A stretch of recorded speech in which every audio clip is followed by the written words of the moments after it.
Cette vidéo est un fermez-la vieux dossier, une rediffusion. Cet épisode, diffusé le 27 août 2017, est un épisode de transition vers une nouvelle phase de l'émission. J'avais déménagé en Normandie, j'avais pas encore de fond vert disponible, et j'avais, dans l'histoire de l'émission, détruit le bureau, donc préparant un nouveau.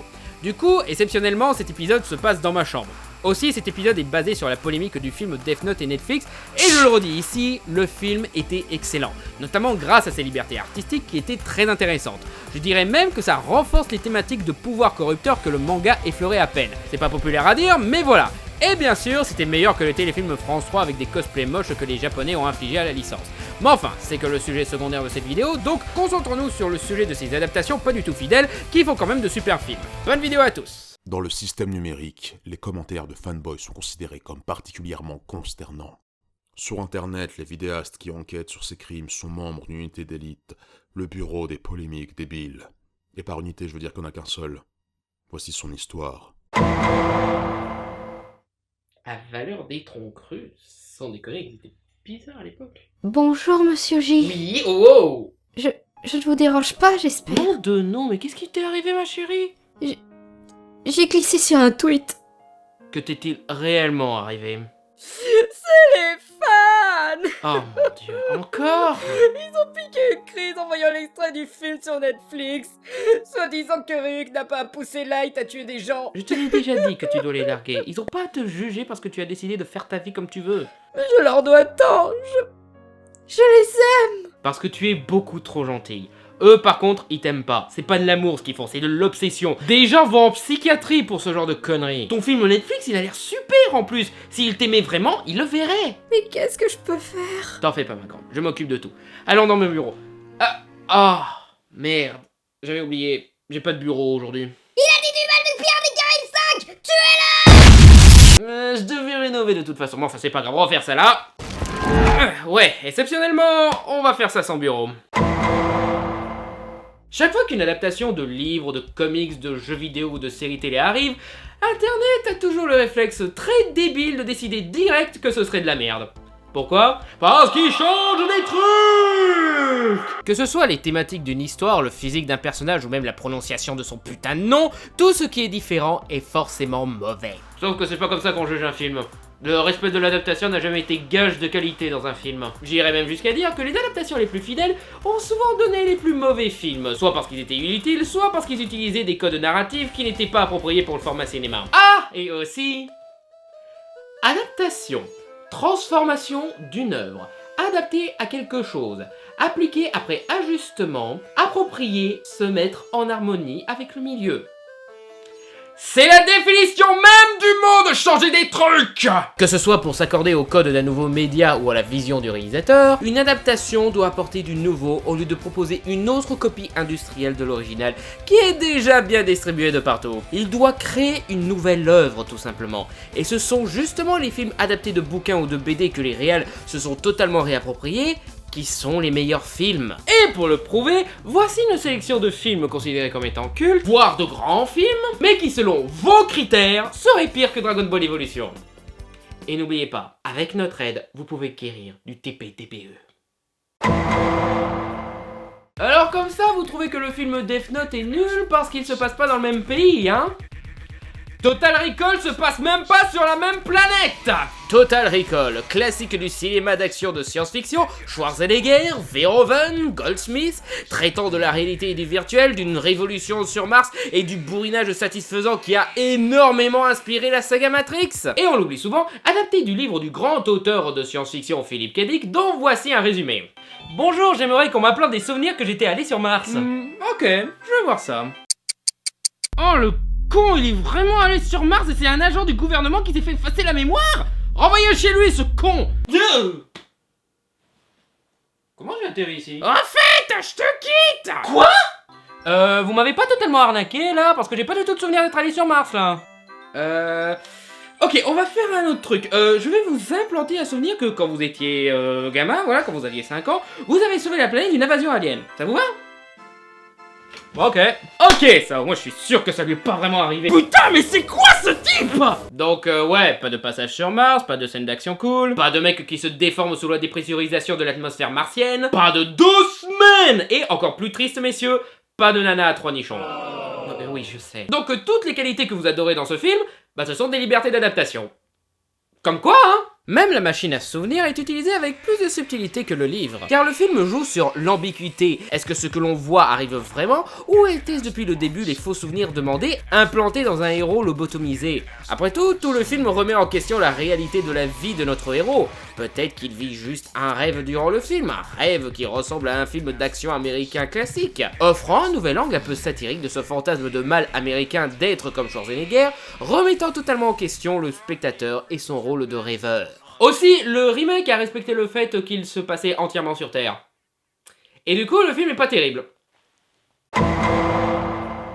J'ai décidé de mettre ces deux-là en même temps parce qu'ils ont les mêmes origines, les comics, et le même traitement. Tous deux étaient des comics indépendants avec un contenu violent et sombre pour au final finir en blockbusters familial comique, allant jusqu'à changer les personnages de connards à la morale ambiguë par des héros attachants, changeant carrément le fourni et liste de ses œuvres. Meilleur exemple, vous voyez le neurolaser? Cette brillante invention devenue culte que tout le monde rêverait d'avoir depuis qu'ils ont vu le premier film. Monsieur, j'ai vu plein d'extraterrestres là-bas.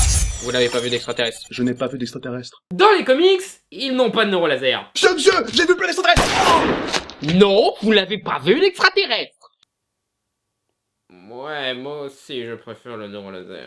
Bon ok, ils ont un neurolaser dans le comics, mais c'est une lampe de poche qu'ils utilisent plus pour hypnotiser des gens afin d'interroger, kidnapper et programmer la future mort d'un adolescent. Je démissionne. Aussi, marrant tous ces cons qui se plaignent qu'on fasse une torche humaine black, alors que faire un agent J black, personne s'en est plaint. Peut-être qu'il faut être Will Smith pour qu'on nous foute la paix sur le changement d'ethnie d'un personnage. Cet été, Will Smith et Valérie Giscard d'Estaing. Je sais pas pourquoi, mais j'ai aucun problème avec ça. Et The Mask, tout le monde retient Jim Carrey qui fait le mariole, Sancho le cubain, splendide, et d'autres trucs, alors que s'ils avaient respecté la bande dessinée, Jim Carrey il serait plus en mode disjoncté mixé au nombre 23.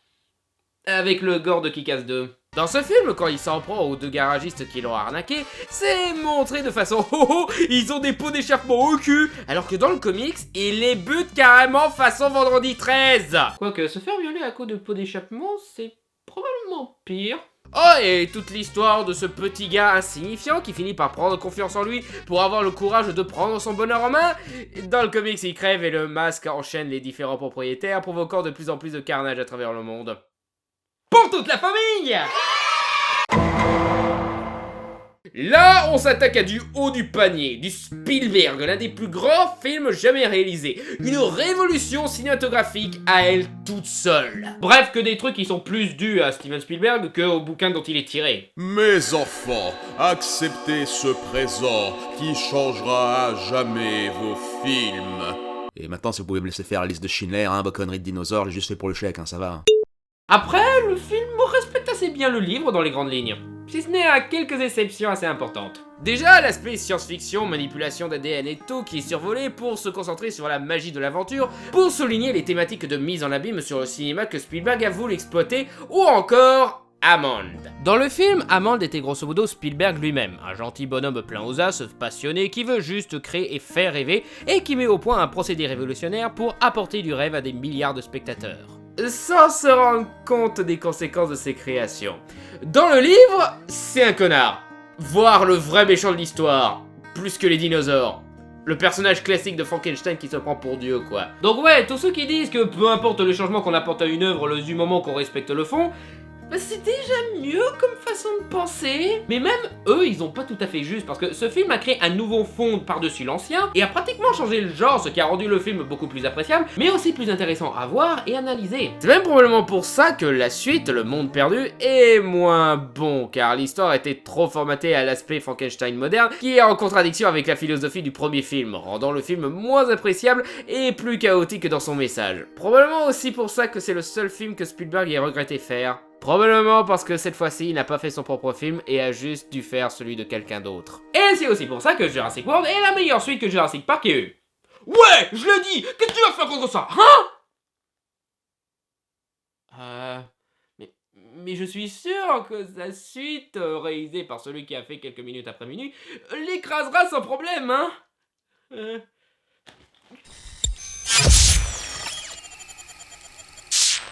Ces humains adorent les bobards. c'est pour ça que le dernier maître de l'air est meilleur que Deadpool. Mais enfin, après cette longue reprogrammation, passons au reste de cette liste. Le cas de Shining est un des plus connus, principalement à cause du réalisateur Stanley Kubrick, un des plus grands réalisateurs de l'histoire du cinéma, principalement parce que c'était un mec qui faisait tout ce qu'il voulait, quitte à agir en gros connard. Au point que c'est assez populaire de dire que la théorie du complot qui dit qu'il aurait fait le film de l'atterrissage lunaire est vraie, mais qu'il était tellement perfectionniste qu'ils ont dû aller vraiment sur la ligne pour fausser l'atterrissage lunaire. C'était plus facile d'envoyer des personnes traverser des milliards de kilomètres dans l'espace plutôt que de supporter ce mec. Je vous préviens, si j'entends encore cut, on recommence tout, je fais sauter Captain America, je peux le faire, j'ai les explosifs pour ça. Donc forcément, quand il fait une adaptation de bouquin, vous pouvez être sûr qu'il va prendre beaucoup de liberté et qu'il va faire son propre truc. Et il l'a fait, au point de faire une crise à l'auteur du livre Shining, Stephen King. Ça va là, je fais ce que je veux, ok? J'ai fait 2001 l'Odyssée de l'espace, j'ai fait Orange Mécanique, j'ai fait Lolita, Full Metal Jacket, Spartacus, Les Sentiers de la Gloire, Eyes Wide Shut et Docteur Folamour. Toi t'as fait quoi toi? Bah moi j'ai fait Shining. Ça va, tout le monde préfère ma version. J'ai produit ça. Lequel? Le nanar avec Tim Curry ou le film que tout internet critique déjà parce que c'est pas le nanar avec Tim Curry? J'ai produit Dreamcatcher. Oh, le truc avec les aliens caca, ok. Carrie, c'est bien Carrie quand même. Bon ok, je te laisse la petite, mais c'est vraiment parce que c'est Brian De Palma. Ah. Et la tour sombre, hein.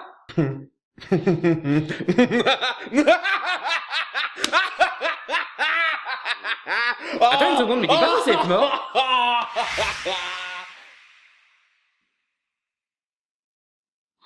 Là où le livre de Stephen King reste principalement sur une histoire de maison hantée avec une thématique sur l'alcoolisme et la rédemption, Kubrick a fait une expérience sensorielle qui a redéfini le genre de la maison hantée, se focalisant sur le thème de la folie, le tout avec des messages cachés qui fascinent toujours de nos jours.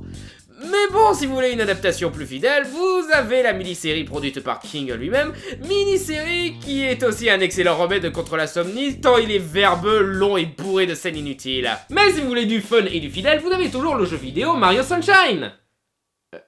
Non, sérieusement, à la fin du livre Shining, il y a un fantôme de Raymanta géant. Parce que Stephen King aime bien finir la majorité de ses histoires avec un gros monstre débile, et ils ont foutu ça dans Mario Sunshine pour rendre hommage au bouquin. Stephen King est censé faire peur, non? Donc comment ça se fait que ses créations se retrouvent en boss de jeux vidéo Mario?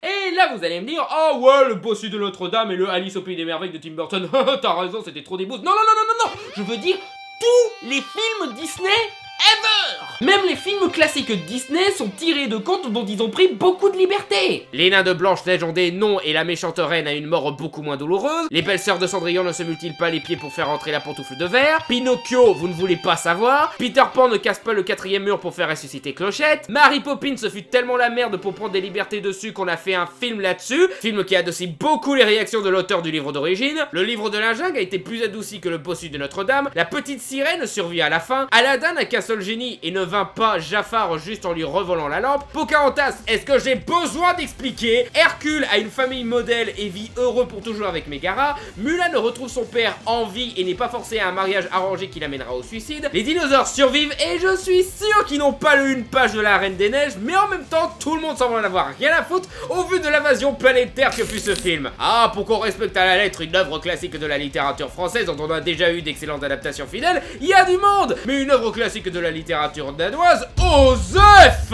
Hey, La Belle et la Bête, l'un de leurs meilleurs films, le seul film Disney à être nominé aux Oscars. Pas Oscar du meilleur film d'animation, non, non, non, meilleur film tout court. Et bah même lui, il se torche avec l'original. Les serviteurs transformés en ustensiles, totalement inventés par le film pour lui donner plus de vie et donner d'autres trucs avec quoi d'interagir pour Belle. Belle qui a 2 sœurs superficielles et 3 frères dans le conte d'origine, poubelle! Le film a trouvé plus intéressant de faire de Belle une fille unique pour renforcer sa relation avec son père. Même Gaston, l'un des meilleurs méchants de l'histoire de Walt Disney Pictures, et élément parfaitement en accord avec les thématiques du conte, tellement en accord qu'on croirait qu'il était là depuis toujours, et bah c'est une liberté d'adaptation que Disney a repris du film de Jean Cocteau, dont ils ont pris encore plus de liberté en faisant devenant un chasseur bourrin au lieu de Jean Marais dans la vraie vie. Une liberté d'adaptation d'une liberté d'adaptation. Pour vous dire à quel point prendre des libertés est important. Je vais même dire la plupart de leurs libertés étaient de vraies corrections. Dans le conte, la bête s'en prend au père de Belle parce qu'il a pris une rose dans son jardin, ce qui est encore plus ridicule de faire ça après l'avoir gentiment accueilli et nourri dans son château. Dans le film, ils ont totalement changé le rôle de la rose pour lui donner plus de sens, de poésie et d'importance scénaristique. Et aussi, le père de Belle est un peu un connard vu qu'il promet à la bête de payer le prix de son crime horrible en sacrifiant une de ses filles. Là où dans le film, Belle se sacrifie d'elle-même et en parallèle, le père fait son possible pour la sauver, jusqu'à risquer de mourir pour elle, renforçant encore plus le dilemme de la bête qui la libère pour qu'elle retrouve son père. Donc ouais, le film est plus cohérent narrativement comme thématiquement, et discutablement même plus beau que le conte original. Et pourtant, s'il sortait aujourd'hui, on le considérerait comme étant le pire film du monde comme on est en train de le faire avec Death Note. Que retenir de tout ça ? Que se plaindre des libertés d'adaptation en soi est inepte, mais surtout très subjectif. Si vous regardez bien, les gens s'en plaignent uniquement s'ils ont lu l'original. Sinon, ils s'en contrefoutent et acceptent le film tel quel. Alors, moi, j'ai lu le livre Jurassic Park de Michael Crichton et je le trouve meilleur que le film. On retient aussi que c'est plus intéressant, créatif et intelligent de se permettre de changer des trucs plutôt que de tout refaire tel quel, même quand ça n'a pas de sens. Et que tu peux tout changer en commençant par la forme avant de re-questionner le fond. Tant que tu fais un bon film derrière, c'est tout ce qui compte. C'est un truc qu'on oublie trop souvent au profit de la suprématie de la copie. Si vous vous plaignez encore des changements d'adaptation, vous n'avez rien compris au cinéma. Je vais même dire, vous ne comprenez même pas l'œuvre dont vous prétendez être fan. Œuvre née de l'imagination d'une personne que vous utilisez comme une interdiction aux autres d'utiliser leur imagination. Oh mais pourquoi ne pas créer leurs propres œuvres au lieu de piquer celles des autres, allez-vous me dire? Parce que clairement vous en auriez eu rien à foutre et vous ne seriez même pas allé le voir. Et puis quand on fait son propre truc, vous vous plaignez qu'on plagie. Vous n'êtes pas de vrais fans. Parce que de vrais fans laisseraient leur œuvre préférée changer, essayer de nouvelles choses, grandir, et peut-être même échouer quelquefois. Vous les enfermez dans votre donjon SM et les violer, pour vous plaindre ensuite qu'Hollywood les viole à votre place. Comme les petits amis possessifs et maladivement jaloux que vous êtes. Donc, Death Note chérie, Oui, largue-les. Ils ne te méritent pas. mais je les aime. Regarde le film live japonais qu'ils acclament et ose me dire que vous avez une relation saine. Très bien. J'irai dormir chez Netflix. C'est bien, ma grande. Vous aussi, BD, manga, jeux vidéo, livres, ayez le courage de dire à vos fans violents « Stop ». Eh le gros, ça te dit de faire un film sur moi? Bon après, il y a des cas où c'est pas les fans violents le problème. Soyons honnêtes. Merci d'avoir regardé cette vidéo, n'hésitez pas à liker, à commenter et à vous abonner, et n'hésitez pas non plus à déposer un don pour soutenir l'émission sur mon compte Tipeee, où vous aurez des contreparties comme des badges, des t-shirts ou des choix de sujets pour des petites vidéos. Merci encore pour votre soutien, et à bientôt sur Fermez-la.